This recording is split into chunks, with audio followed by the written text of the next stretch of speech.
आज के इस वीडियो में हम देखने वाले हैं पटवारी भर्ती परीक्षा 2016 में जो परीक्षा आयोजित हुई थी उसमें से जीएस के प्रश्न कैसे पूछे गए थे।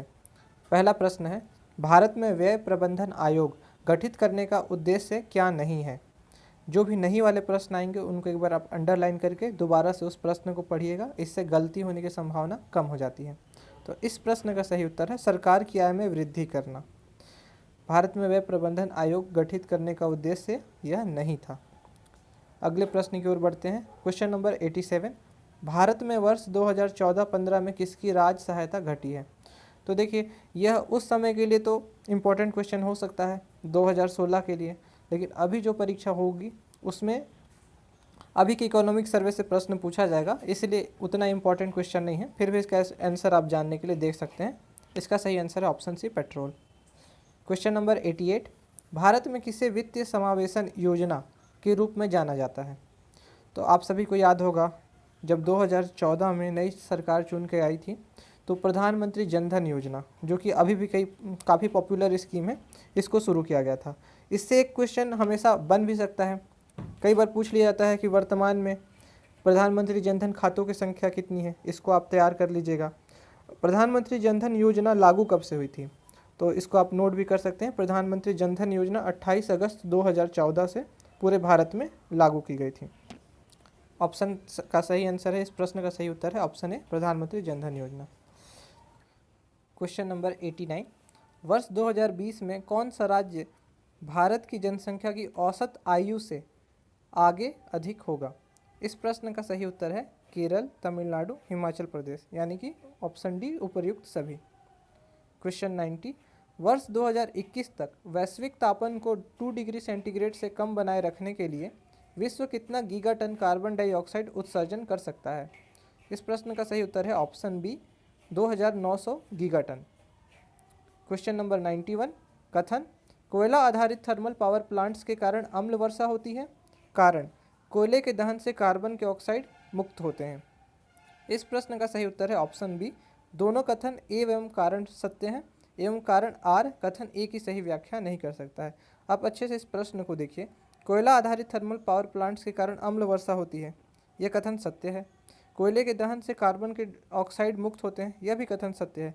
लेकिन आप ये बताइए कि कथन कोयला आधारित थर्मल पावर प्लांट्स के कारण अम्ल वर्षा होती है, इसकी व्याख्या क्या कारण करता है। तो ये व्याख्या नहीं कर पाता, इसी कारण दोनों कथन सत्य हैं एवं कथन एवं कारण तो सत्य हैं, लेकिन कारण जो है कथन की सही व्याख्या नहीं करता है। क्वेश्चन नंबर 92, निम्नलिखित में से कौन सा एक रेडियो एक्टिव तत्व नहीं है। याद रखिए, क्वेश्चन को डिफिकल्ट बनाने के लिए हमेशा ही क्वेश्चन की प्रकृति ऋणात्मक या नेगेटिव कर दी जाती है। तो आप इसको हमेशा अच्छे से क्वेश्चन को सॉल्व करेंगे, नहीं तो आप प्लस की जगह माइनस करके आ जाएंगे। इस प्रश्न का सही आंसर है जर्कोनियम, यानी कि इससे एक आपका एक क्वेश्चन भी तैयार हो जाता है। फ्रांसियम, रेडियम, एस्टेटिन, ये तीनों ही रेडियो एक्टिव तत्व हैं। क्वेश्चन नंबर 93, निम्नलिखित में से किस हार्मोन्स में आयोडीन होता है। थायरोक्सिन, इसलिए इस प्रश्न का सही उत्तर है ऑप्शन ए। क्वेश्चन 94, निम्नलिखित में से कौन सा युग्म गलत रूप से सुमेलित है। इस प्रश्न का सही उत्तर होगा option D, sodium hydroxide, caustic potash. Sodium hydroxide को कास्टिक पोटास नहीं बोला जाता है, ठीक है। क्वेश्चन 95, उत्तर वैदिक काल में कृषि अर्थव्यवस्था के विकास में निम्नलिखित में से कौन सा महत्वपूर्ण कारक था। उत्तर वैदिक काल में जैसे हिस्ट्री में आपने पढ़ा होगा कि लौह तकनीक, लोहे की खोज हो जाने के कारण हल में लोहे का उपयोग किया जाने लगा, जिससे कृषि में काफ़ी विकास हुआ। क्वेश्चन 96, समुद्रगुप्त द्वारा पराजित दक्षिणापथ अथवा दक्षिण भारत के कितने शासकों का उल्लेख प्रयाग प्रशस्ति में है।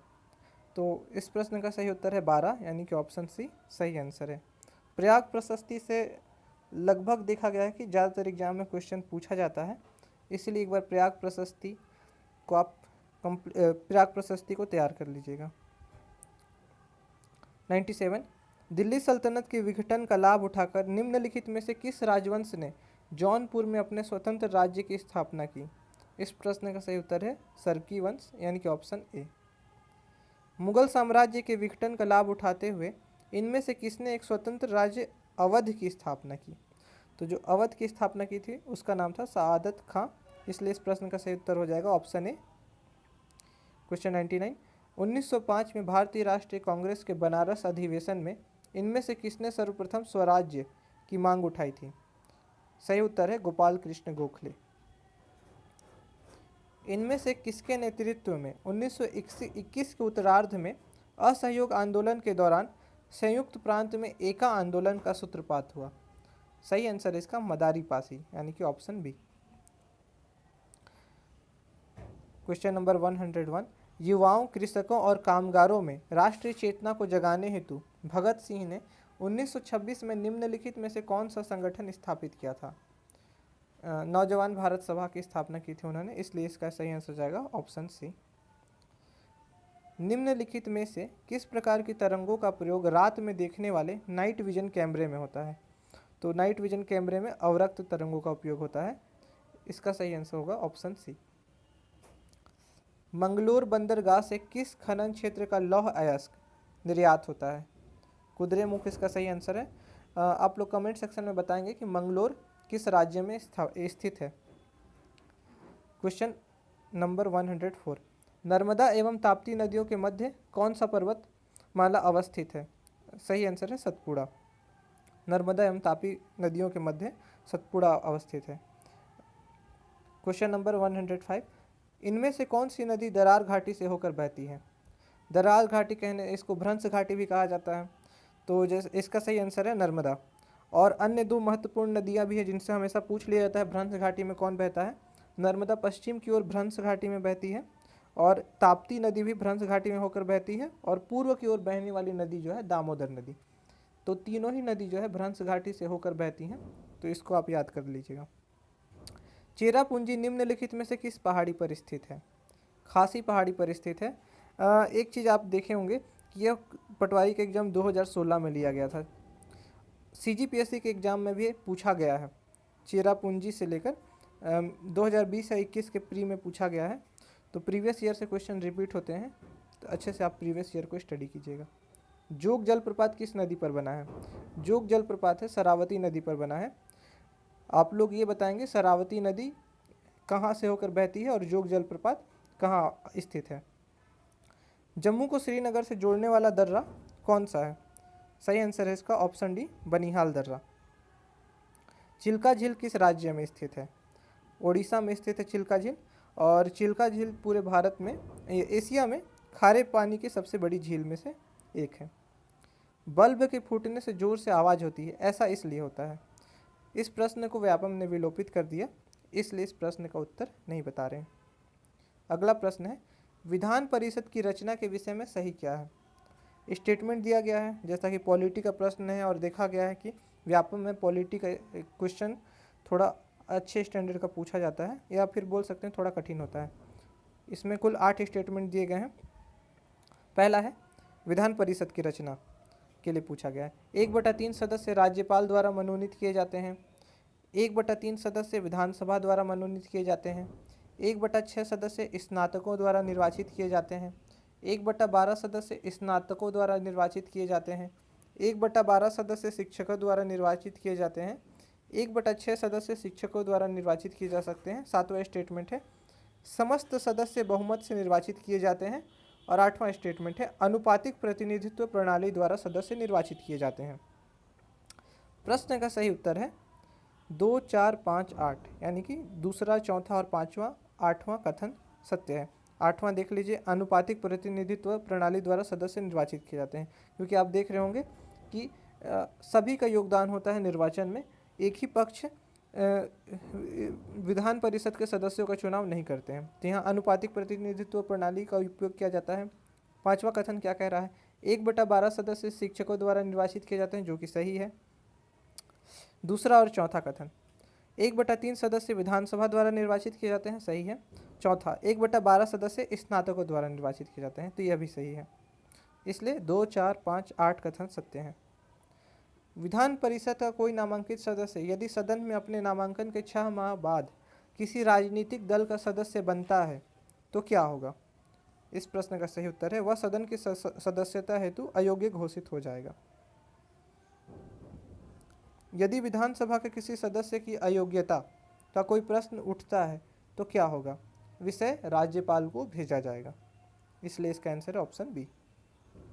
जब आपातकाल की घोषणा प्रवर्तन में हो तो विधानसभा का 5 वर्ष कार्यकाल पूर्ण हो जाने के बाद इसकी अवधि एक बार में 1 वर्ष के लिए कौन बढ़ाएगा? आपातकाल की घोषणा हो चुकी होगी जब, या आपातकाल जब लागू होगा तो उस समय विधानसभा का कार्यकाल बढ़ाने का काम संसद द्वारा होता है, इसलिए इसका आंसर हो जाएगा ऑप्शन डी। निम्नलिखित में से कौन सा सर्वोच्च न्यायालय के प्रारंभिक क्षेत्राधिकार में नहीं आता है? फिर से भाई नकारात्मक प्रश्न है, नहीं आता है, इसलिए ध्यान से पढ़ेंगे, इसमें गलत होने की संभावना बढ़ जाती है। स्टेटमेंट 6 स्टेटमेंट दिए गए हैं। पहला, 2 राज्यों के मध्य विवाद। दूसरा, केंद्र और किसी राज्य के मध्य विवाद। तीसरा, राष्ट्रपति के चुनाव पर विवाद। चौथा, उपराष्ट्रपति के चुनाव पर विवाद। पांचवा, लोकसभा के सदस्य के चुनाव पर विवाद। छठवां, राज्यसभा के सदस्य के चुनाव पर विवाद। प्रश्न क्या था? सर्वोच्च न्यायालय के प्रारंभिक क्षेत्राधिकार में नहीं आता है बोला है। इसका सही आंसर हो जाएगा पांचवा और छठवां। लोकसभा के सदस्य के चुनाव पर विवाद और राज्यसभा के सदस्य के चुनाव पर विवाद यह चुनाव आयोग के क्षेत्राधिकार में आता है, सर्वोच्च न्यायालय के क्षेत्राधिकार में नहीं आता है। 116, भारतीय संविधान के किस अनुच्छेद के अंतर्गत एक नागरिक को विदेश यात्रा का अधिकार दिया जाता है? इस प्रश्न का सही उत्तर है ऑप्शन सी, अनुच्छेद 21। अनुच्छेद 21 में और भी कई प्रावधान दिए गए हैं, इनको आप अच्छे से तैयार कर लीजिएगा, क्योंकि अक्सर देखा गया है जितने भी कॉम्पिटिटिव एग्जाम हैं वहाँ अनुच्छेद 21 में जो प्रावधान दिए गए हैं उनसे हमेशा प्रश्न पूछ लिए जाते हैं। 117, भारतीय संविधान के अनुच्छेद 236 में यथा परिभाषित जिला न्यायाधीश में निम्नलिखित में से कौन सा सम्मिलित नहीं है? नहीं शब्द का आप अंडरलाइन कर लीजिए और इस प्रश्न को देखते हैं। कुल 10 स्टेटमेंट दिए गए हैं प्रश्न को कठिन बनाने के लिए। नगर सिविल न्यायालय का न्यायाधीश। दूसरा, अतिरिक्त जिला न्यायाधीश। तीसरा, संयुक्त जिला न्यायाधीश। चौथा, मुंसिफ मजिस्ट्रेट। पांचवा, मुख्य प्रेसिडेंसी मजिस्ट्रेट। छठवां, अतिरिक्त मुख्य प्रेसिडेंसी मजिस्ट्रेट। सातवां, सत्र न्यायाधीश। आठवां, अतिरिक्त सत्र न्यायाधीश। नौवां, जिला मजिस्ट्रेट। 10वां, अतिरिक्त जिला मजिस्ट्रेट। क्वेश्चन को एक बार और पढ़ते हैं। जिला न्यायाधीश में निम्नलिखित में से कौन सा सम्मिलित नहीं है? इस प्रश्न का सही उत्तर है ऑप्शन डी, 4, 9 और 10। एक बार देख लेते हैं। चौथा, मुंसिफ मजिस्ट्रेट, जिला मजिस्ट्रेट, अतिरिक्त जिला मजिस्ट्रेट, ये जिला न्यायाधीश में नहीं आता है अनुच्छेद 236 के अनुसार। अगला प्रश्न है, निम्नलिखित में से किस एक गैस का उपयोग प्रथम विश्व युद्ध में रासायनिक हथियार के रूप में हुआ था? इस गैस का नाम है मस्टर्ड गैस, ऑप्शन बी। कृषि एवं संबद्ध क्षेत्रों में किसे शामिल नहीं किया गया है? पटवारी या फिर बोल सकते हैं व्यापम का एक फेवरेट क्वेश्चन है जिसको कंपलसरी हर एग्जाम में ये पूछ ही लेता है। प्रश्न का सही उत्तर है खनन एवं उत्खनन। कृषि एवं संबद्ध क्षेत्रों में इसे शामिल नहीं किया जाता है। ध्यान दीजिएगा, प्राथमिक क्षेत्र पूछता तो खनन एवं उत्खनन प्राथमिक क्षेत्र में तो आता है, लेकिन जब छत्तीसगढ़ हम लोग पढ़ते हैं तो वहाँ हम लोग देखते हैं प्राथमिक क्षेत्र का इकोनॉमिक सर्वे आंकड़ा जारी ना करके कृषि एवं संबद्ध क्षेत्रों का आंकड़ा जारी किया जाता है। तो खनन एवं उत्खनन किस में शामिल होगा? तो उद्योग के क्षेत्र में खनन एवं उत्खनन को हम पढ़ते हैं। अंतिम प्रश्न है 120, वर्ष 2014-15 में भारत की आर्थिक वृद्धि दर को बढ़ाने में अधिकतम योगदान किस क्षेत्र ने दिया है? इस प्रश्न का सही उत्तर है ऑप्शन सी, सेवाएं। और अभी वर्तमान में पूछा होता यह क्वेश्चन तो फिर भी इसका आंसर होता सेवाएं, क्योंकि सेवाएं का भारत की जीडीपी में योगदान अभी सर्वाधिक है। धन्यवाद।